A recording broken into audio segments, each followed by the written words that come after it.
It's a dark and stormy morning. It's hurricane day. Oh, no, I just didn't turn the lights on yet. Put the compressors on. Oh, that's nice. That's the sound of business happening right there. How you doing? Let's turn the light on. Oh, there I am. Sorry about that. I didn't mean to scare you. We're going to spend a day in the shop. I'm Jimmy. We're making it work. And that's one of the ways you make it work. And that's one of the ways you make it work. And somebody's vehicles we're working on right now. I just got approval on that Kia yesterday. Someone else checked it out. Brakes, some services, air filter, cabin filter, stuff like that. Look at that thing. If you guys haven't seen it yet. You seen the Project Truck videos yet? Get the shop open up. Figure out what's going on out here with the weather. I think that they like to scare you a little bit. I'm not sure why. I don't know if it helps sales or Home Depot encourages it or what, but I do feel bad for people on the coast. I mean, this video is going to be out a week after the storm goes past, but so far it's just a little breezy here, and we're getting rain, and then the rain stops for an hour or so, and then we get rain, and the rain stops. It's the weather bands in a circle. It's not really that powerful of a storm, but people on the coast, they're so close to the ocean, and there's no barriers, no buildings, nothing in front of them, no trees or woods. They're just open air. So whatever that storm brings is what they get. Where we're at, the shop's a little, almost dead center in Florida, so the storm's got to go over 100 miles of land before it gets to us, so it tends to weaken them quite a bit before we see it. And we're only getting the outer bands of this storm, so we're going to be okay. I appreciate it. I got a lot of people sending me messages of concern. I appreciate that, but keep the people on the coast in your thoughts and prayers. I'm going to be okay.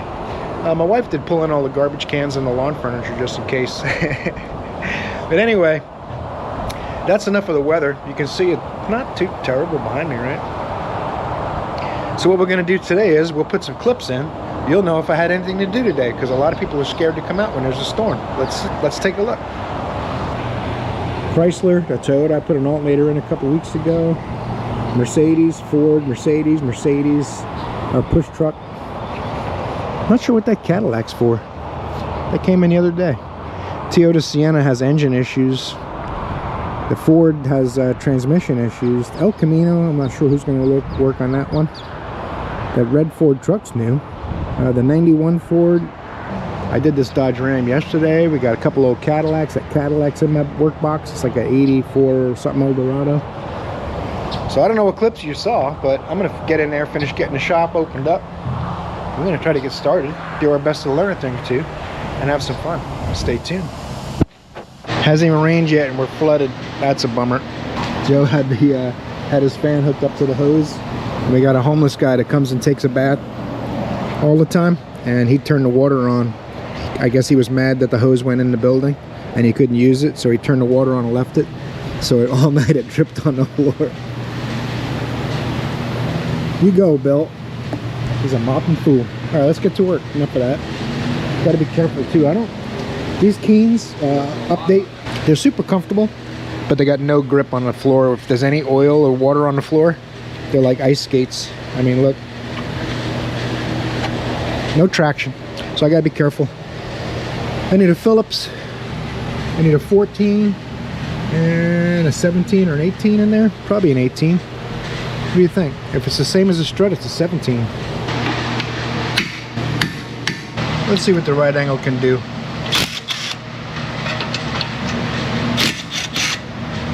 No problem. I'm not sure if we sold the brakes or the customer asked for them, but the new pads are quite a bit thicker. It's all good. I don't have high hopes for this, but we'll see. Ho ho ho! I knew it would work.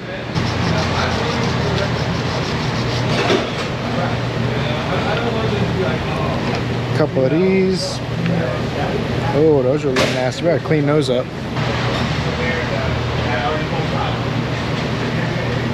You definitely don't want a lot of grease here, because that forces the pin out, so it'll drag the outside pad. For some of you that might be repetitive, I apologize. But we're doing a brake job. It's been a while. Been kind of a frustrating couple of weeks, to tell you the truth. I'm still plugging along though. We'll be all right. Now this should not force itself back out very far. A tiny bit like that's okay. That's perfect. That's how it's supposed to be.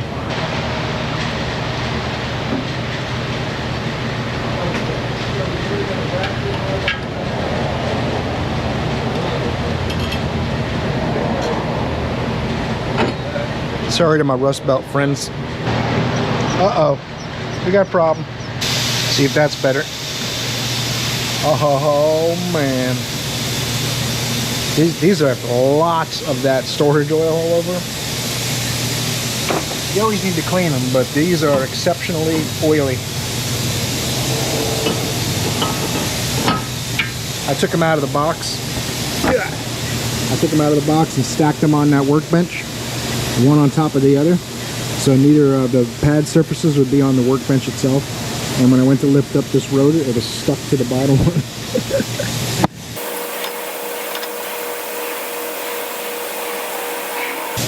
The way this went down was another shop said they needed brakes, so they brought it here to have it done. I'm like, you should bring it somewhere else and say, check my brakes and let me know how they are. And then if they also say it needs brakes, have it done. So apparently we told him they're not that bad. He said, no, just go ahead and do them. I was already budgeted for it.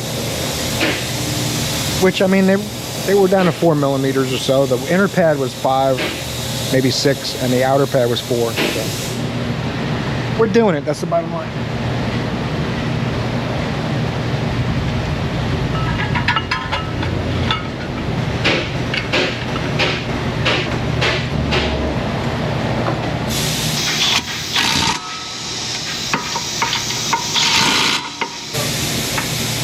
Feels a little snug, but it works correctly. You always have to make sure it's not bound up in there, especially when the hardware's a little weird like that. But it does move. I can just bump with my pocket screwdriver. There they are, pretty low.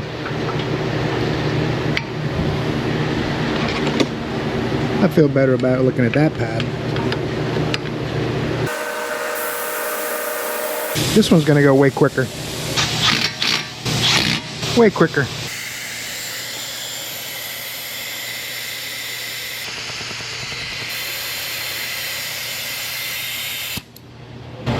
Oh, where's our brake fluid at? We're going to do a brake flush too. And an air filter. I think a cabin filter too. I didn't even know this car had a cabin filter. I always pull the old fluid out of the reservoir, fill it with fresh brake fluid. Then I got my little container that helps keep it from running low. And then we go to the wheels and pull the really nasty fluids in the wheels. But any...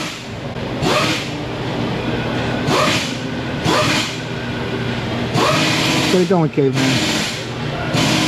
2 bays away. Still making a ruckus. We got a hot set over here. Dang it. Those bolts are tight. Any moving part is going to have... It's going to store some corrosion and keep some nasty stuff going on, even though it's a sealed system. The seals and the parts are all breaking down. It's all getting in the metal. It's getting heat cycled constantly, so that's the reason for doing a brake flush. Some people say you don't need to do it, but trust me, I've seen the carnage when you don't do it. I do think the industry sells them too often. I'll say that much. This little guy might look a little nasty. It's been through some stuff. Been with me for about, I'm going to say 12, 15 years now. Bought it from the Mac Man. Very expensive way to buy it. And yet my Mac Man went bankrupt and closed. But basically it's a Stanley DeWalt Mac that's all the same company, right?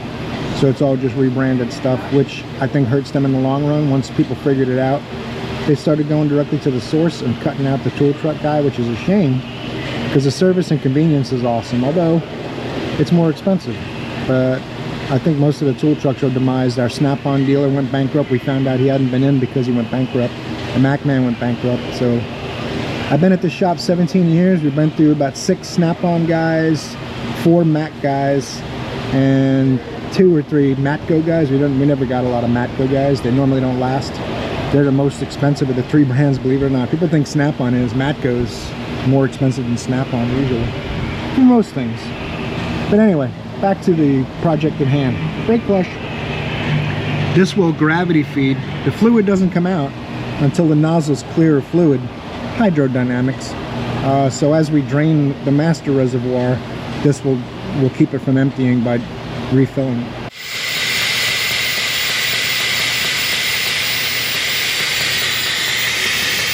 It was pretty clean. It's going to be even cleaner when we're done. Let everything equalize. Oh, gravity check! First one of the day. We're starting off on a good note. Don't let that drip down your arm. Doesn't matter if it drips on the floor. We got like gallons of water. We'll be good to go. So you always get a tiny bit of air afterwards. Always let them gravity bleed whenever I do a brake flush. And like I've mentioned before, if you watch a lot of my videos, I apologize. I appreciate it at the same time. But if you just close it while it's under vacuum, I don't get a good vibe from that. Is that just me? So I like to let it equalize and make sure there's no air bubbles left. Then we shut it down, we're good to go. All 4 wheels, so we get nice clean fluid.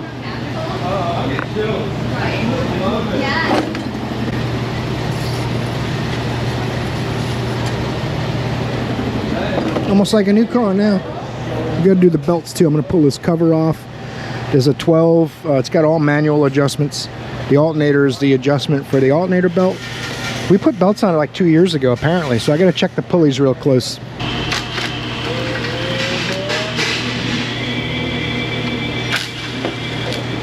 Is that Ave Maria? Right it is. Oh my goodness gracious, that's good stuff. Bow down before.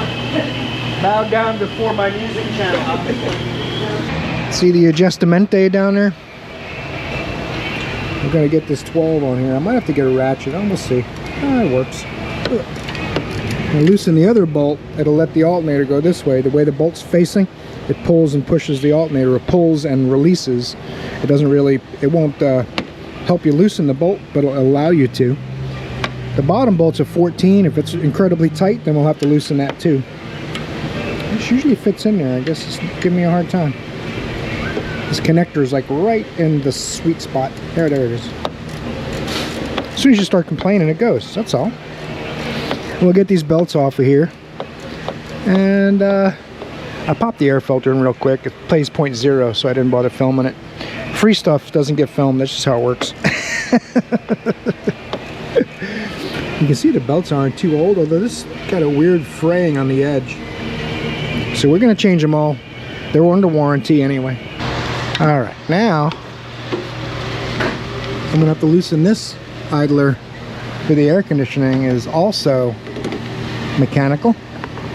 So there's a 14 here and a 12. See how that bolt looks a little crooked? I don't know if that shows up on camera, but the bolt canted like this might be tilted. That could be a factor in the belt breaking. And the belts are very close in size too. It's an 810 for the compressor and an 835 or 840 for the alternator. So you got to be careful not to mix them up. Let me grab a 14 and get this loosened up. All the bearings and everything spin nice. I don't see any problems. You got to watch this rubber, and the crank pulley can deteriorate and let this move, and that'll destroy belts in a heartbeat too. So I went to loosen this lower bolt on the alternator. It wasn't tight, so that helps out. What you do have to watch for on these is a lot of old belt debris in here, and that will hurt the new belt. So what I'll do is I'll take my hose pick tool, I'll put it in each groove and roll the pulley around to clean as much of that material out as I can. It doesn't have to be like brand new, but the closer you get it, the better the life expectancy of the belt. I see a problem here. I know why there's so much belt debris in here. Because if you try to turn this, it doesn't turn. The pulley works nice, but the compressor's locked up. That's why his belt came off. So, let me let them know up front, it needs an AC compressor. Got us a cabin filter hidden right behind the glove box. Oh, it don't have a cabin filter. Couldn't have been dirty. That's alright. It's gonna have one now. It's an option. Not all these cars come with them. As long as it fits, we'll be okay. Yeah, it does. So now it's gonna have a cabin filter.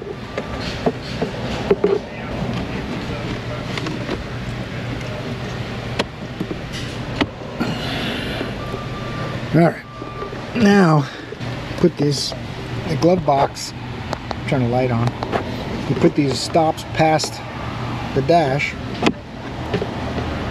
and you can pull them in,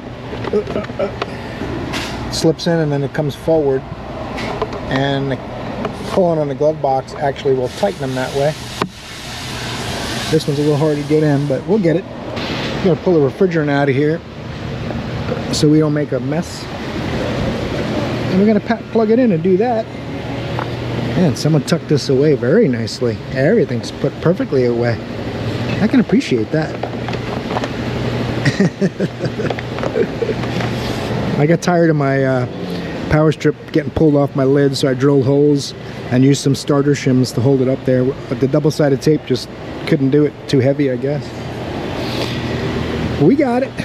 Let's get the refrigerant out of here. Parts are on the way, and we'll get his air working too. I think this is going to come out from the top, just me. I got it vacuumed down. If I pull these two lines off the compressor, they come right here. Then I can get to the bolts. I got the electric connector already, and I think it'll lift out this hole once the lines are out of the way. That's the plan right now.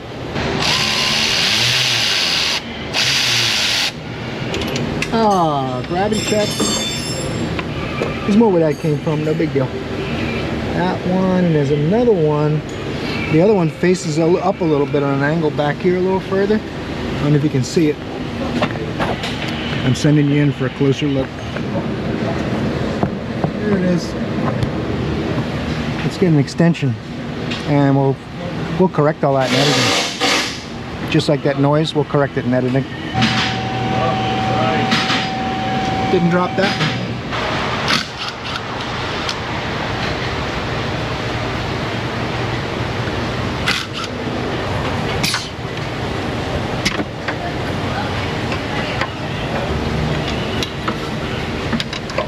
One.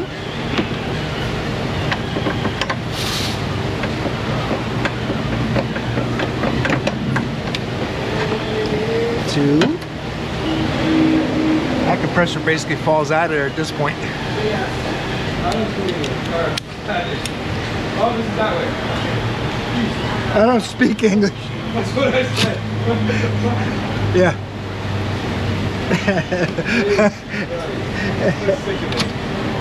No speaking English. Why'd you tell that guy you don't speak English, bro? That's not nice. I don't speak English. I heard you say it too. I was like, what the heck?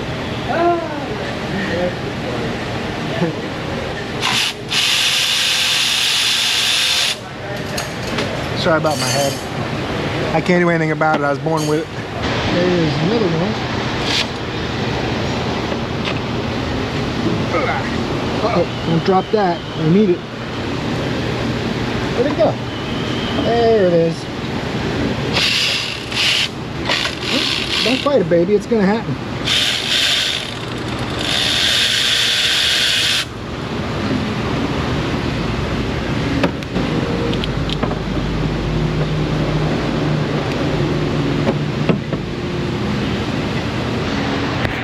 That's what a hurricane looks like, if you want to know. Oh, you want to see closer? Alright. I'll take you up there closer. I don't want you to miss out. You might not get hurricanes where you're at. Whoop, it's been raining now about 15-20 minutes. And then all of a sudden it'll kind of clear up, stop raining, the sky will get a little lighter. You know, like an hour later, it does it again. It's not very windy. I mean, like I said too, we're so far inland that we're like 275 miles away from the center of the storm. So it's the people on the coast we gotta worry about. Bill's over here complimenting the Mercedes engineering. One of the finest engineered vehicles on the road, Bill. Oh my God, I'm going ballistic, dude. It's terrible, people. Hans, Franz. Oh, I'm going to bump you up. Hey man, if it makes you feel any better, these Kias are miserable to work on too. The radiator's 0.6 labor. 0.6? Yeah. This radiator's got to come out because the condenser's behind it. Silly. I started taking this off thinking it would be here, but nope. Procedure says remove the fans, remove the radiator, then you can get to the condenser. We're doing it because instead of just doing a dryer, they sold a condenser for some reason. It's right there. So might as well, we'll just put a whole one in it. And the compressor's not here yet, so we'll knock this out. Is he just a radiator in the radiator guide? It's 0.6. So, I don't know. Whatever's perfect, Trevor. Doesn't really fit out there, so we gotta do it this way.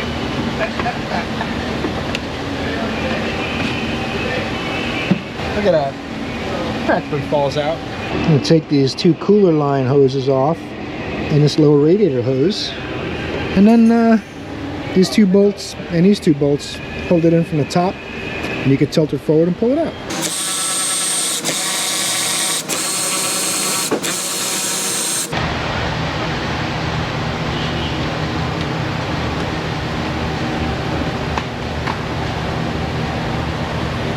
Now we can get to the condenser, I think. Oh yeah, it basically falls out. Ooh, I got a free screw. Everybody likes a free screw. Doesn't get a lot easier than that, folks. Ooh, she just sneaks out of there, doesn't she? Battery tray. There you go. We got a new one around here somewhere. Oh, I showed you already. Everything looks good. Keep in mind, anytime a compressor blows up, this is where the majority of the trash ends up. So definitely a good idea to do the whole condenser. Although sometimes they come out of the box a little bent. Yeah, no big deal. You can just push them back together. You just go like this. Straighten them out a little bit. That's all. That thing is buried in there. Gracious goodness, people. No direction on those. It has the Torx, obviously. That's what I'm going to use to turn it in and out. Yeah, no shit. That's amazing. I'm surprised I got it back together myself. Nothing came with O-rings. The compressor might, but it's not here yet. I got to dig up some O-rings. I did get my rubber booties off of the other condenser. They go on the bottom. Some call them saddles. You call them whatever you like. I don't mind either way. Straight. That's what they look like down there. You gotta make sure you get them off your old stuff.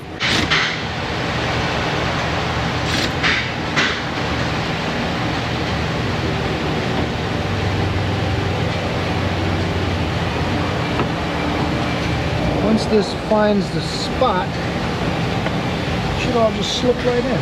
Okay, this. You gotta have this way, this way. 4 bolts, we're in.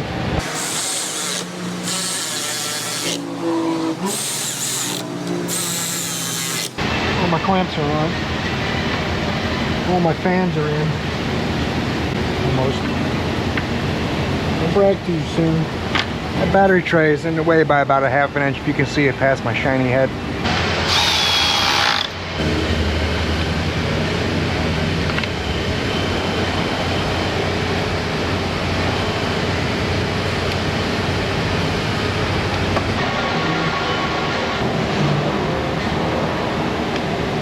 What a difference a ½ an hour makes with the sunshine, eh? We'll come back in another ½ hour and see what it looks like. Comes with 120 cc's of Earl in it. I took these spacers out of the old one just so I could save them. Kept them over there. I wasn't sure if the cover was needed, but this comes with the cover, so that's cool. It's already oiled. Everything's peachy keen, belly jean. No O-rings. We gotta dig up some more O-rings now. Goodness gracious. This should pop right in there though. We should be able to get this customer their car back today. That's the good news. Got a little cut nail ring. Doesn't take much. Nope. Said I'm going to use RTV. It's going to act as a lubricant and a gasket. You know what RTV stands for? Well, do you? I had to move you guys out of the way because this doesn't sit on anything. It just floats. And the 4 bolts do the deal. So I had to get this bolt started. You guys are right here in my way. But now we got that one in, and the rest of them are going to be a piece of cake. 2 long ones go on the top. And and it's around here somewhere. Oh, there it is. Looks nice and straight, so we should be in the right one. I don't think there's going to be more than the 4 holes we need.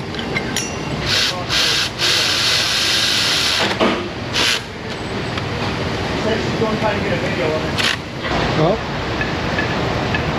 since we didn't get any O-rings, I think that's going to work. A few more of those. New car. There's a pin and then a hole for the hose and then a hole for the bolt. So there's 3 holes in the hose. So I can't see down there. I'm working by braille. I've been known to do it. And that's what we're doing right now. Not easy finding O-rings that fit. Let me tell you what. Well, we found something that should work. Goes here or there? What do you think? Goes here. Heads up, just so you know. One hose at a time. The phone, it's ringing. The heck? Lines are tight, electrical connectors in. Gotta throw a couple belts on there. New car. Now, oh, that's not even close yet. So I know the pulley's good though. I had to really back this off to get the belt to fit on. For a little while there, I was wondering if it was even the right belt. But putting on a compressor last turned out to be the only way I could fit it on there. It's a process. Once you get the belt to feel like it's not easy to move, as soon as you start to feel tension on it, just go about another turn or so, and you don't want it crazy like a guitar string that's been over tightened. You want it just like a regular guitar string, basically. And I've mentioned before, there's tools to measure it, but no one buys them, including me, because I've had pretty good success just going by feel. I get it about where I think it should be after break-in, and then I just go a little tighter, and it's good. I gotta tighten this 14 up too. Blue is low, red is high. 30 minutes of vacuum. Conditioning of internal tank. What? I'm not sure what that means, but we're gonna let it run. Yeah, we got plenty of time. Here we go. I don't need no stinking service record. 30 minutes. Always want to cycle that compressor crankshaft. Make sure there isn't too much oil on the suction side. For startup, it's about to happen. Uh-oh, but nothing happens. Sorry. Now we're going to charge it. We do not want a service record. I believe it's 1.1 pounds. Let's see. This air conditioner, boom. 1.1 pounds. Charge. 011. Yep. Here we go. This is going to have AC in no time. And all the belts will stay on. New brakes. New filters. It's going to be good. It's going to be good. We know the battery's in good shape. This car's only got 51,000 miles on it. I showed you that yesterday, I believe. But it's an old car. It's like a 2006 Kia Rio economy car. But it makes the customer happy. Enough babbling. Let's let this do its magic. We'll fire it up and see how the air works.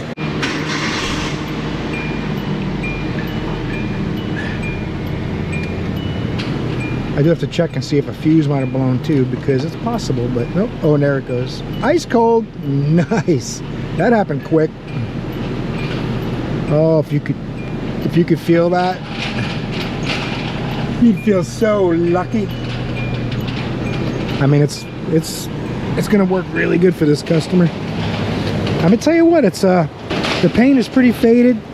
She's a tired little girl, but 51,621 miles.